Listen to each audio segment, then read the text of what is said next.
Yeah, good afternoon, students. Good afternoon. Can you able to see me and see my screen?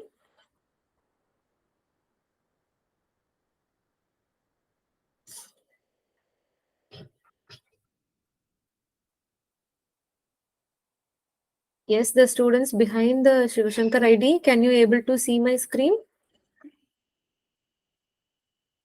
Yes. Okay. Before moving on to the class, may I know from which JNB you guys are from? So I think one day you have told that some around 20 students are behind the Shivashankar ID, right? May I know the name of the JNB? Sorry if I got it. That's why. Yeah. JNB Ramnagar. Okay. How many students are watching? 20, right? Okay. Okay. Okay. JNB Ramnagar. Okay, students, let's start. Okay. So yesterday we have discussed, yeah, we have completed group 13 and in group 14 also some parts we have completed. And now we are in the properties of group 14, right? Properties of group 14 elements, and here I have discussed the reaction with oxygen yesterday. So let me recall that once again. Okay, so when it reacts with oxygen, it forms two different types of oxides, monoxide and dioxide. Here monoxide, carbon monoxide is neutral, the other two are acidic and the last two are amphoteric. So in the same way for dioxides, the first three oxides are acidic and the last two is amphoteric, right? Coming to the halogens, here also it forms two different types of halides of formula EX2 and EX4, and thermal stability and the stability of dihalides order we have seen yesterday, right? Most of the tetrahalides are covalent in nature. Exception is tin tetrafluoride and lead tetrafluoride, okay, because they are stable only at very low oxidation state due to inert pair effect. So this is what we have discussed yesterday.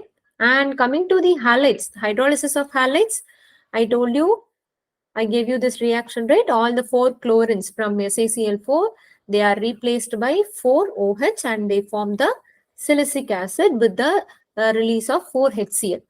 So now, moving on to the third reaction, that is the reaction with water.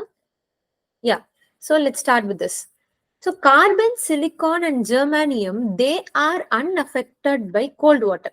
So they will not get affected by the cold water. They will not react with cold water. Okay. So only on heating these elements will react with water. So what do they do? On red heating in the sense on strong heating, the elements react with the water and they form the corresponding oxides. Okay, so these elements except lead, except Pb, all these elements decompose steam. Okay, so steam means it is water in the gaseous state. So for example, when carbon reacts with water, it forms carbon monoxide and hydrogen gas. And when silicon reacts with water, it forms silicon dioxide with the evolution of hydrogen gas. So in the similar manner, when tin reacts with water, it forms tin dioxide with the evolution of hydrogen. Okay, so carbon, silicon, tin, germanium, everything will react, but lead will not react. Lead is unaffected by water because of the formation of the protective oxide layer. So this protective oxide layer I have shown you while discussing the aluminum oxide, right? So in the same way, around this lead metal, an oxide layer will be formed so that the water cannot come and approach this lead and interact with that lead to form the oxide. Okay, so already lead oxide is formed, oxide layer is formed around the lead metal. Okay, so this is about the reaction of group 14 elements with water. Exception is lead. Got it? So these are the three reactions, general chemical properties of group 14 elements. Now I will move on to the fourth topic of group 14, that is anomalous behavior of carbon. Okay, so can you tell me the anomalous behavior of boron?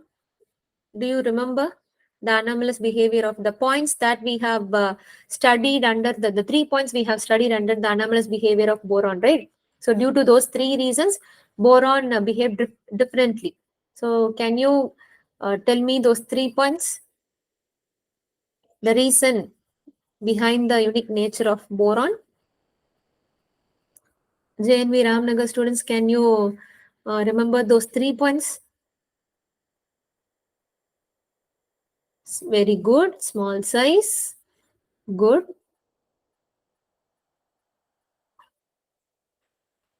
Very good. Okay. One of the reason you have told. Let's discuss. The same reason is applied here also for carbon. So in many of the reactions, you might have seen that carbon would have behaved differently. So the reason for the unique nature of carbon is due to, yeah, it is not high electromagnetic, it is high electronegativity. Okay. High electronegativity. So electromagnetic. So you guys are you guys are full of physics or what? Electromagnetic, all those things are coming inside here. Okay, no issues. It is high electronegativity. Small size, high electronegativity, and the absence of d orbitals. Okay, very good. So because by mistake, no issues, my dear Jamnagar students, no issues. Great. Yeah, the same reasons, same 3 reason is applied for carbon also. Due to the same 3 reason, carbon is also behaving differently. Okay, but some dissimilarities with the rest of the members of the group. Some other reasons are also there. Okay, for the dissimilarity or the unique nature of this carbon. So these 3 points are the common nature, a common reason. Some other unique nature that this carbon has is catenation. Okay, so what is catenation? The tendency to form the chain of bond with itself and with the other atom is called as catenation. Okay, tendency to link with one another through covalent bonds to form the chain. They will connect in a straight chain manner and they form a chain, or they can form a ring also. I'll show you the chain. So now you see carbon is connected with 4 carbons here. We can extend the chain also. Okay, the 4th carbon can also form the bond with the 5th carbon. So it goes on. So it keeps on bonded in a covalent manner to form the chain, or they can form the ring also. They form the ring also. Okay. Now this property is called as catenation. So this property is there only for carbon. None of the group 14 elements has this property. For example, if you take silicon, silicon cannot form the bond with another silicon. They cannot form the chain of bond with silicons to give a straight chain or a ring. Okay, so only carbon has this catenation property. Catenation means, as I've already told you, the ability or the tendency to form the chain of bond. Okay, a chain of bond with itself and with the other atom. To form a straight chain, to form a branched chain, or to form a ring is called as catenation. Okay. Now, on moving down the group, what happens to the size? What is the trend of size on moving down the group? Can anyone tell me the trend of size on moving down the group? Whether the size will increase or decrease on moving down the group. Tell me whether the size will increase. Yeah, very good. It increases. Good. So on moving down the group, size increases. Size and electronegativity are inversely proportional to each other, right? So when size increases, electronegativity decreases. So when size increases down the group, electronegativity decreases. So hence, tendency to show the catenation also decreases. Okay, tendency to show the catenation also decreases. So atomic size is inversely proportional to electronegativity, but and also it is again inversely proportional to the catenation. Okay, catenation. Yeah, good afternoon, Rajesh. Good afternoon. Now, when electronegativity decreases, catenation property also decreases. So now on moving down the group, so who are the carbon group elements? Carbon, silicon, germanium, tin and lead, right? So now the catenation power is going to decrease. So carbon is having the highest catenation property and tin is having the least catenation property. And lead does not show catenation. Okay, all these elements will show the catenation property, but the tendency is very less. but lead does not show catenation at all. Okay, so this is this catenation property is the unique nature of one of the unique nature of carbon. And let us move on to the second unique nature of carbon. So shall I move on to the next slide? Did you guys note it? This catenation property part? Say yes or no. Yes. Okay. The second reason is the formation of pi bond. Formation of pi bonds. So carbon can form pi bond. Okay. So what type of pi bond it can form? It can form p pi bond. So the carbon form p pi multiple bond with itself and with the other atoms of small size and high electronegativity.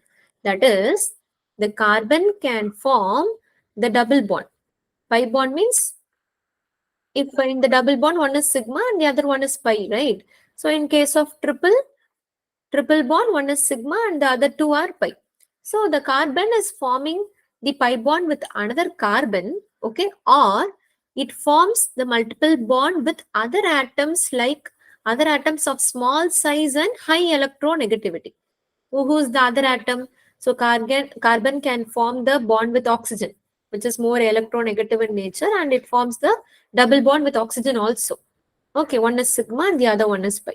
So in the same way, it can form bond with pi bond with nitrogen also. One is sigma and the other two are pi. Okay, so in this manner, carbon is forming multiple bond with its same atom and with the other atoms which are highly electronegative in nature like oxygen and nitrogen. Okay, I'll show you the bonding interaction, that p pi bond. So during the formation of that pi bond, pi bonds are formed by the side base overlap of the orbitals, right? Here the orbitals that is taking part in the pi bond formation is p orbital. What is the shape of p orbital? Dumbbell shape. Okay, so here you can see. So here this is an example for carbon double bond carbon system. So this is ethene molecule in which the formula is C2H4. And if you see the hybridization of these two carbon, it is sp2, right? Because it is double bonded carbon, so it is sp2. So we would have three sp2 hybridized orbitals formed. How many sp2 hybridized orbital would have formed? 3. So this is the first sp2, this is the second sp2, and this is the third sp2.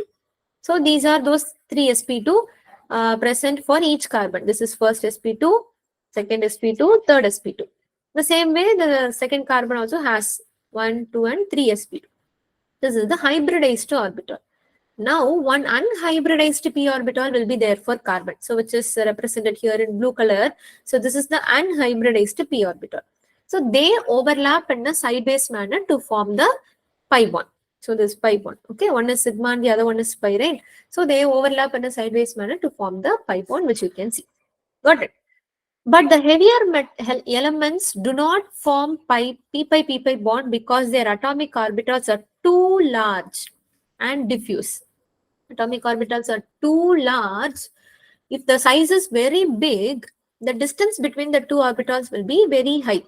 So the overlapping cannot occur. Overlapping cannot occur. Okay. So because of that reason only, the heavier elements like lead and tin, so those elements are not able to form the pi bond with its element and with the other atoms also. Got it? So this is the second reason. One is catenation. Carbon is having the catenation property and carbon can able to form p pi multiple bond. Okay. Shall I move on to the next slide?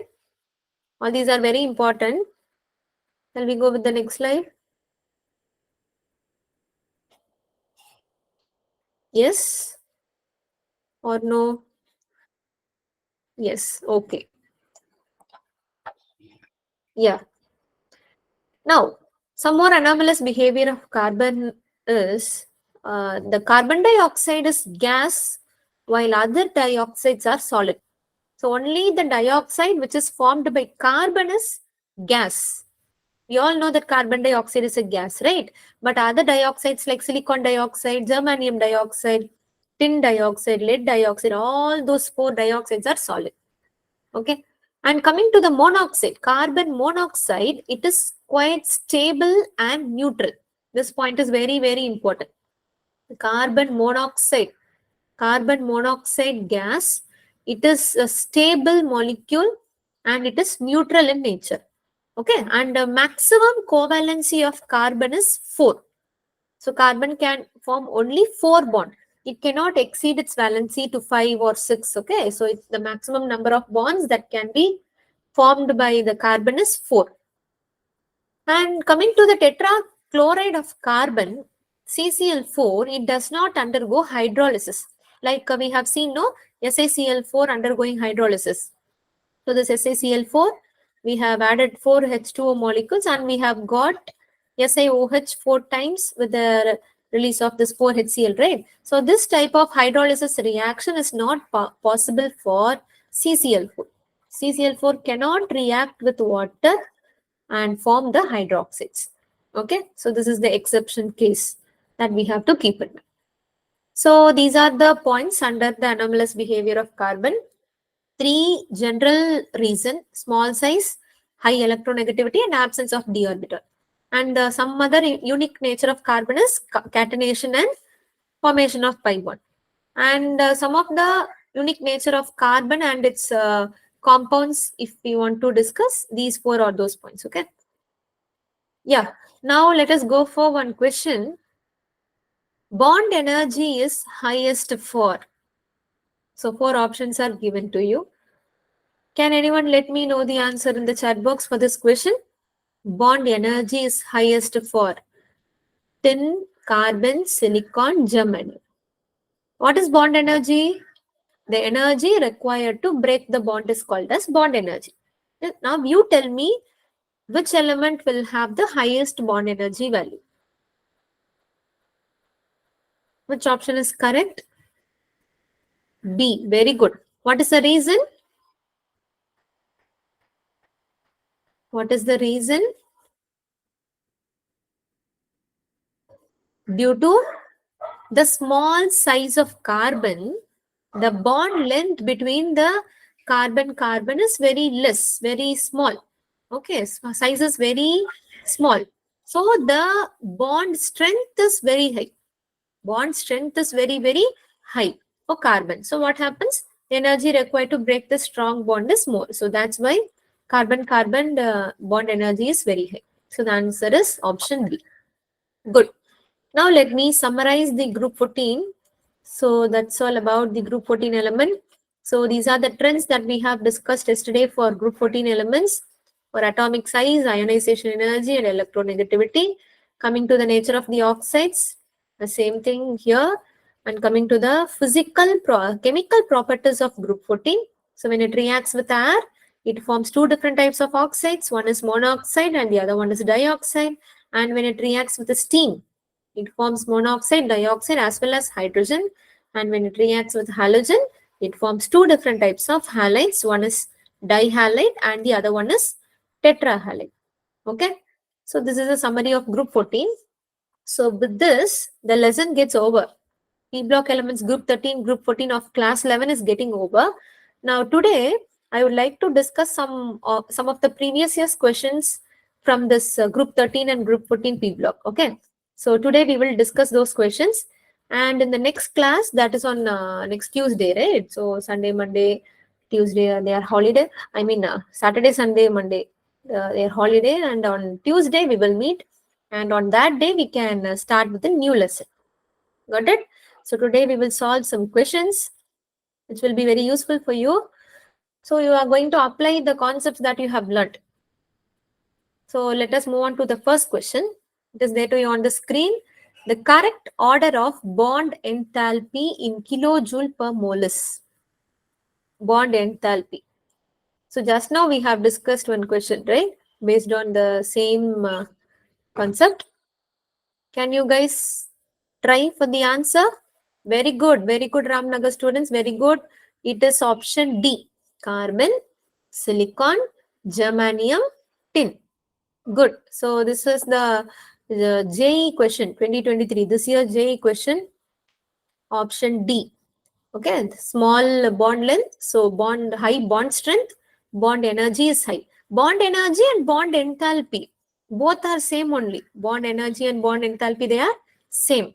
Okay, so now let us move on to the next question. Yeah, assertion reason, statement type of question.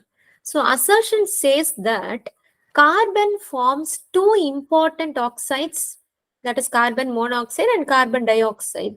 Carbon monoxide is neutral, whereas carbon dioxide is acidic in nature.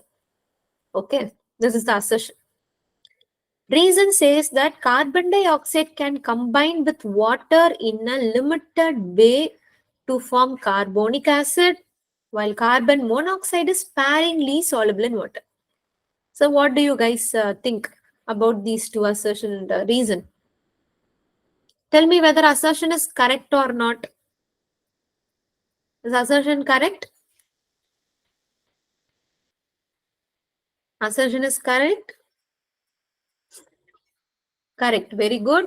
Assertion is correct. What about the reason? Carbon dioxide, when it combines with water, it forms carbonic acid, right? Soda. We are all drinking the soft drink soda, right? It is that reaction. Carbon dioxide dissolved in water. So when it dissolves in water, it forms carbonic acid or formula H2CO3. But carbon monoxide, option A. Option A. Option B. Yeah, okay, I will discuss. So carbon dioxide can combine with water, but carbon monoxide cannot combine because it is partially soluble in water. Okay. So now come to the assertion. Assertion says that carbon dioxide is acidic in nature. Carbon dioxide is acidic in nature. It is an acid. Okay. So when carbon dioxide reacts with water, it forms carbonic acid, that is H2CO3. So here if you see, water will act as a base. Water will act as a base here. So carbon dioxide is acidic. So that's why it can able to dissolve acid and base. They can react with each other and they can form the carbonic acid. So that's why carbon dioxide is reacting with water, soluble in water. But carbon monoxide cannot get dissolved in water because this carbon monoxide is neutral and water is also neutral, right? Almost neutral. Water is actually amphoteric. When we put the water and the acid, it acts as a base. And when we put this water in the base, and in that case, water will act as an acid. So it is amphoteric in nature. In this reaction, it is acting as a base. But in this reaction, it cannot act as an acid or base because it is reacting with a neutral CO molecule. That's why the carbon monoxide molecule is sparingly soluble in water. Okay, so assertion is correct, reason is also correct, and reason is the correct explanation for assertion. Okay, clear for all? So option B is the correct answer. Ramnagar students have given me the correct answer, I think. Others, don't worry. Still, you can learn the concept, correct concept from this, and you can give the correct answer in the next time. Okay. So we will move on to the next question. Yeah. Again, statement type of question. Two statements are given. The decrease in the first ionization enthalpy from boron to aluminium is much larger than that from aluminium to gallium. So what is the trend that we have studied? We have seen one graph, right? We have seen one graph versus atomic number and the ionization energy. I have shown you one graph for group 13 elements, right? These are group 13 elements. So across, on moving down the group, size increases and ionization energy will decrease. So boron will have the highest ionization energy. Then aluminium, this is boron and this is aluminium. Here if you see, the decrease is very, very large. And then when you move from aluminium to gallium, it is somewhat moderate. Okay, the difference is not that high. It is not, and also there is an exception. Comparing aluminium and gallium with each other, gallium would have the highest value, right? That is what we have studied as an exception in this group 13. So that is what they are saying. The decrease in the first ionization enthalpy from boron to aluminium is much larger Yeah, that is correct. When you compare aluminium and gallium, boron and aluminium has the highest difference in the ionization energy value. So statement 1 is correct. Come to statement 2. The d orbitals in gallium are completely filled. What is electronic configuration, outer electronic configuration for gallium? It is 4s2, 3d10 and 4p1, right? So this is the configuration for gallium. Okay. So here, if you see, d orbitals are completely filled for gallium. So that statement is also correct. So statement 1 and statement 2. Very good. Yeah, both statement 1 and 2 are correct is the answer. Good. So if you're having any doubt, getting any doubt in between, feel free to ask me. Okay, I will explain. Now let us move on to one more question. So this is a neat question. A neat question. Yeah. Which of the following is not correct about carbon monoxide? Which of the following is not correct about carbon monoxide? Try for the answer. It reduces the oxygen carrying ability of blood. Yeah, that is correct. Here we have to find out the incorrect statement, right? The carboxyhemoglobin is less stable than oxyhemoglobin. It produced due to incomplete combustion and it forms carboxyhemoglobin. What is the answer for this? When we carbon monoxide is a gas, right? Carbon monoxide is a D, option D. It forms carboxyhemoglobin. Okay, listen. Hemoglobin contains Fe2 plus ion, right? Hemoglobin contains Fe2 plus with the porphyrin ring around it. I'm not going to discuss those porphyrin rings that you might have studied in your biology or in the upcoming study. You can see those things. So when oxygen tries and when we inhale, the oxygen will come and form the bond with this Fe2 plus. O2. The O2 will come and form the bond with Fe2 plus. Now this is called as oxyhemoglobin. This is called as oxyhemoglobin. Now instead of this oxygen gas, if we inhale carbon monoxide gas, carbon monoxide is linear in structure. So this carbon monoxide will come and form the bond with this Fe2 plus, and this is called as carboxyhemoglobin. Okay. So it forms carboxyhemoglobin. That is correct only. Okay. So we have to find out the incorrect statement, which is not correct. And also we know that carbon monoxide gas is produced on incomplete combustion because, yeah, Anjanasri, your answer is correct. So when we have two different types of combustion, one is complete combustion and the other one is incomplete.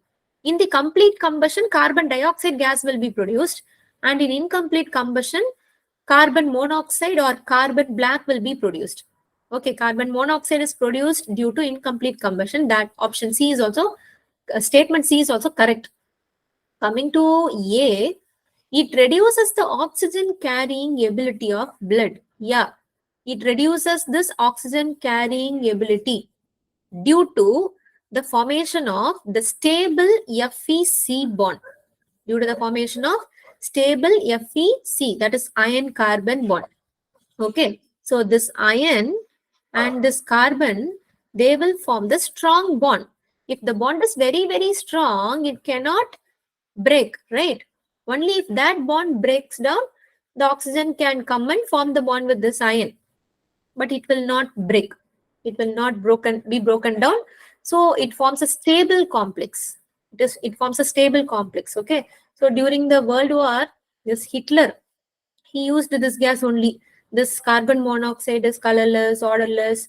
So he used this gas only to kill all the people inside in one room. Okay. So it is due to this reason the carboxyhemoglobin, which is bound to the Fe2 plus, that is hemoglobin, it is actually more stable than the oxyhemoglobin. But here they have given less stable. So option B is the correct answer. Sorry. Excuse me. Is this clear now for all? Jain V Ramnagar, is this clear now? Yeah. Okay. So now we will go with the next question. Which of the following is incorrect statement? Which of the following is incorrect statement? Germanium tetrahalide is more stable than germanium dihalide. Tin tetrafluoride is ionic in nature. Lead tetrafluoride is covalent in nature. Silicon tetrachloride is easily hydrolyzed. Which is the incorrect statement? What do you guys think? Any idea from your side? So just now we have discussed, no? Halides. Option A. Okay, let's check. Germanium tetrahalide is more stable than dihalide. This is correct. This is what we have discussed. Because germanium in 4 plus is more stable when we compare the 2 plus state. Option C? Yeah, option C is the correct answer. So this statement is correct. And I told you all the tetrafluorides except tin and lead, they are covalent in nature. Except tin and lead tetrafluoride, all other tetrafluorides are covalent in nature, right? So tin tetrafluoride is ionic, so it is correct. And lead tetrafluoride is also ionic. Lead tetrafluoride is also ionic, but they have given covalent. So option C is the correct answer. And SiCl4 is easily hydrolyzed. We have seen the reaction, right, with 4 molecules of water. All the 4 Cl, it was replaced by 4 OH. And this is what we have seen. That is also correct. So option C is incorrect. Got it? Clear for all? Shall we move on to the next question? Yeah. Good. Which of the following species is not stable? Try for this. Which of the following species is not stable?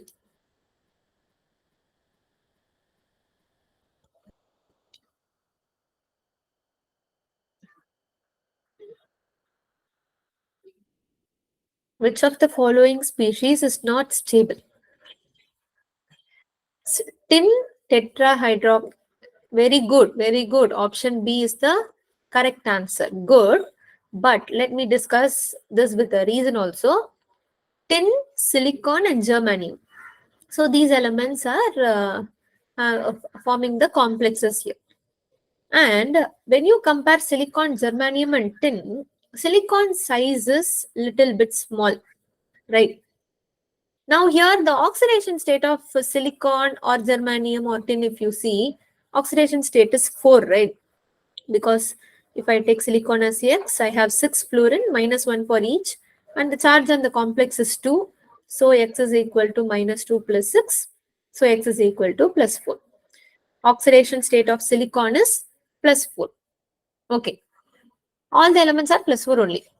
Now, when you see the ligands, the compounds, the elements that is bonded with this group 14 element, they are fluorine, chlorine, and OH, hydroxides.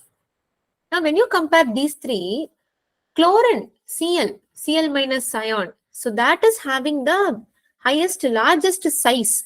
Chloride ions are bigger.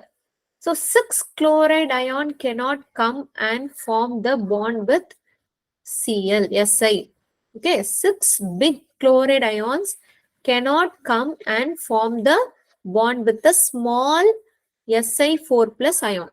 Okay, 6 Cl minus, they cannot come. So here I am drawing like this. So, but the size in the reality, it will be big. So big sized atom or molecule cannot come and form 6 bond with the small sized cation. Okay, so because of this reason, the formation of SiCl6 is not possible. But we have SiCl4.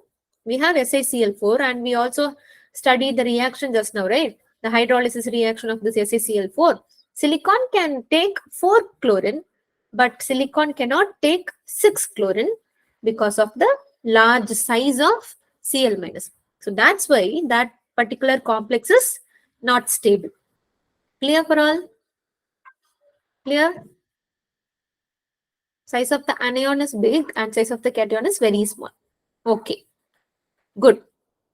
Let us see one more question. Which one of the following element is unable to form MF6 3- ion? Metal hexafluoride. Which element cannot form metal hexafluoride? Gallium, aluminium, boron, and indium. Among these group 13 elements, which element will not form hexafluoride? Which element cannot form 6 bond? Try for this.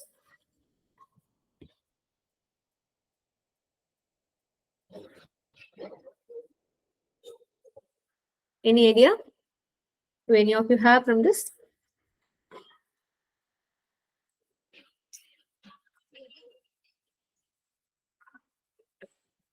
Which one of the following element is unable to form MF6 3-? Guys, come on. Try. Think about it and tell me one option. Tell me the correct answer.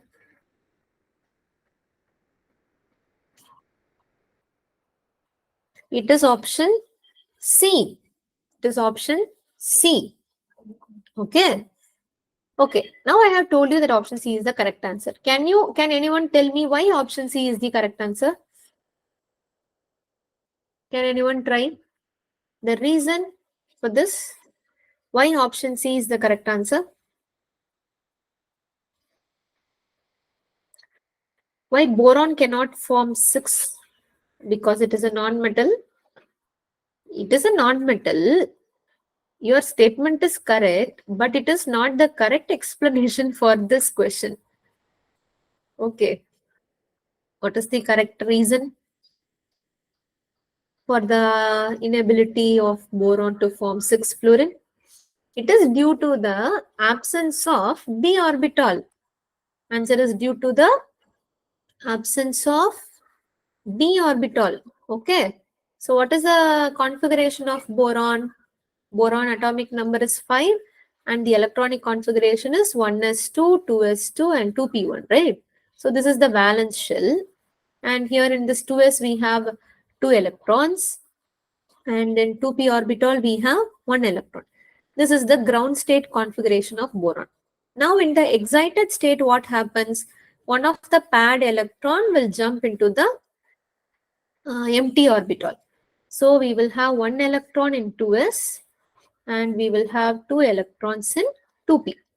Okay, we don't have d orbitals. D orbitals are not at all present for boron. We have only s orbital and p orbital. So the maximum covalency of boron is 4 only. Maximum covalency for this boron is 4 only. That too rare. In the rare case only it forms 4 bond. Mostly it forms only 3 bond with its 3 unpaired electrons. Okay, so maximum boron can take F4, BF4 minus is there, okay, BF4 minus or BH4 minus, BH4 minus. So like this it can form. It cannot exceed its covalency more than 4. So that is the reason. Got it? Due to the absence of d orbital, it cannot accommodate some more electrons from outside and form 6 bond. Got it now? Excuse me. Okay. Now we will go with next question. It is because of inability of NS2 electrons of the valence shell to participate in bonding that, what is this actually? Inability of NS2 electrons of the valence shell to participate in bonding. This is inert pair effect, right? This is inert pair effect. So because of this inert pair effect, you have to find out the correct statement for tin and lead. I told you that on moving down the group, the stability of lower oxidation state increases on moving down the group. That is for carbon, silicon, germanium, tin and lead. If you see, for lead, the lower oxidation state is more stable. For group 14 element, which is the lower oxidation state, they can exist in +4 and +2 state, right? So +2 is the lower oxidation state, and in that state, lead is more stable. Okay. And if you see tin is stable in +4 as well as +2. But when you compare tin and lead, lead is more stable in +2 oxidation state. Okay, now use this concept and find out the correct answer.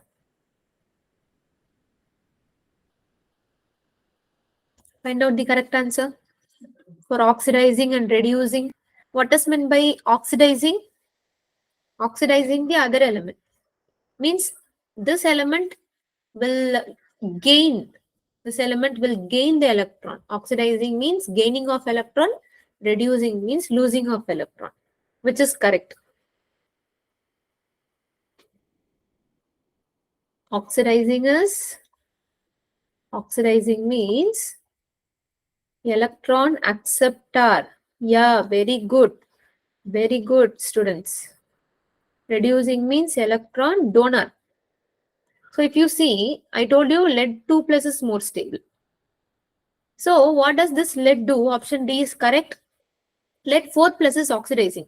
So this 4+ will gain 2 electron and it will be converted to lead 2+ because it is stable only at this state. And tin 4+ is more stable compared to 2+. So what this tin will do? Tin will lose 2 electron. Tin will lose its 2 electron and it will become as 4+. When it loses 2 electron, it will be converted to 4+, right? So it is reducing and lead is oxidizing in nature. Lead 4+ is oxidizing in nature. Good. Correct. We will move on to one more question, which is the last question for this session. Yeah. The stability of +1 oxidation state among aluminum, gallium, indium, thallium increases in the sequence. Yeah. This question is also somewhat related to the previous question concept only. Try for the answer. Stability of +1. Who are these elements? These are group 13 elements, right? Boron, aluminium, gallium, indium, and thallium. So for this group 13, +3 and +1 is the most common oxidation state. And I told you the lower oxidation state increases on moving down the group. So +1 is more stable for thallium. +1 is more stable for thallium. Now you tell me the correct increasing order of the stability of +1. Yeah, very good. Option A. Thallium is more stable, then indium, then gallium, then aluminum. Good. So that's all for today. I hope this question and answer discussion is very useful for you. So with this, we are closing this P block elements lesson. So all of you go and study all the 3 lessons that we have discussed from the exam point of view. And so first of all, you study the reactions theory part and then solve questions on these 3 lessons, that is GOC, hydrocarbons, and P block elements group 13 and 14. And in the next class, we can start up with the new lesson. Okay. If you're having any doubt in this lesson or from the previous lessons, you can ask me now. I'll give you some minutes, some seconds. No doubt. Okay. Okay then. Okay, students. If you're not having any doubt, we can close up the session. Thank you. Thank you so much. Thank you. Bye-bye. Take care.